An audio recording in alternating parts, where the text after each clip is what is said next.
السلام علیکم۔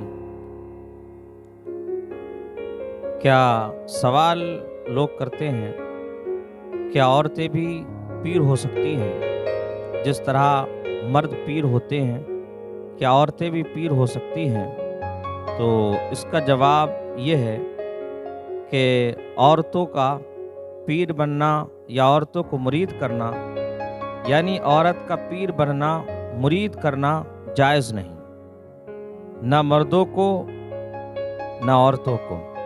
آج کل تو یہ تک سننے میں آتا ہے کہ عورتیں پیر بن کر مریدوں میں دور دور تک جاتی ہیں۔ یہ غلط باتیں ہیں۔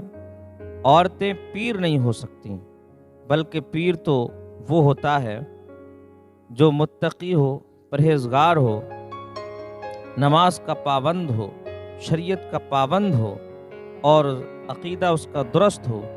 پیر تو وہ ہوتا ہے، اور جو یہ رواج ہے کہ عورتیں پیر ہیں لہٰذا یہ غلط ہے، اس سے لوگوں کو باز آنا چاہیے۔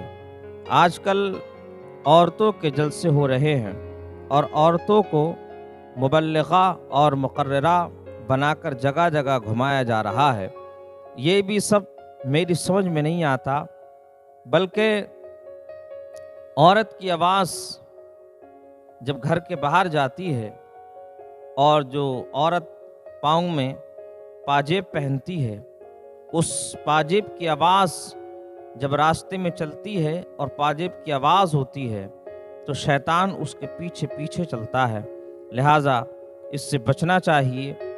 اور سوال یہ ہے کہ لوگ نور نامہ پڑھتے ہیں، شہادت نامہ پڑھتے ہیں، 10 بیویوں کی کہانیاں پڑھتے ہیں یا 20 بیویوں کی عورتیں کہانی پڑھتی ہیں۔ یہ سب میں سمجھتا ہوں کہ یہ سب خرافاتیں ہیں کہ عورتوں نے 10 بیویوں کی کہانی پڑھی، اب اس میں 10 لڈو بنائے، یا 16 بیویوں کی کہانی پڑھی، 16 سیدوں کی کہانی پڑھی۔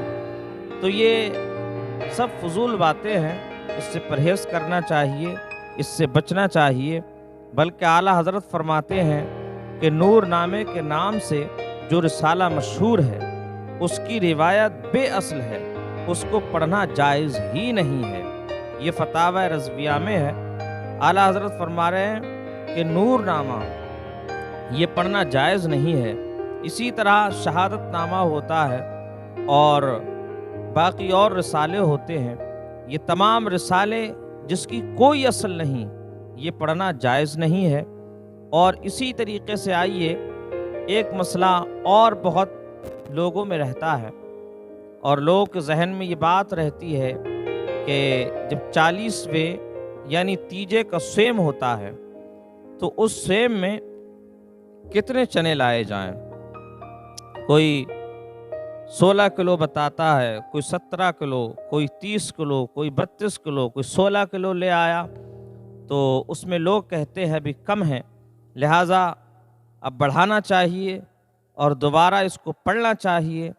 تو اسی کے مسئلے پر آج غور کرتے ہیں اور دیکھتے ہیں کہ اس میں جو علماء اکرام ہیں وہ کیا لکھتے ہیں۔ تو علماء اکرام لکھتے ہیں تیجے کے موقع پر جو چنوں پر کلمہ پڑھنے کا معاملہ ہے اس کی حقیقت صرف اتنی ہے کہ ایک حدیث میں یہ آیا ہے کہ جو 70,000 مرتبہ کلمہ شریف پڑھے یا کسی دوسرے کو کلمہ پڑھ کر بخش دے تو اس کی انشاءاللہ مغفرت ہو جاتی ہے۔ تو اس بات سے بھی آپ اندازہ لگا سکتے ہیں کہ حدیث میں آیا کہ 70,000 مرتبہ کلمہ شریف کا ورد کیا جائے، اور آج کل تو لوگ یہ خیال کرتے ہیں اور اپنی کہانیاں بتاتے ہیں کہ نہیں 1.25 لاکھ ہونا چاہیے، 32 کلو اس پہ چنے ہونا چاہیے۔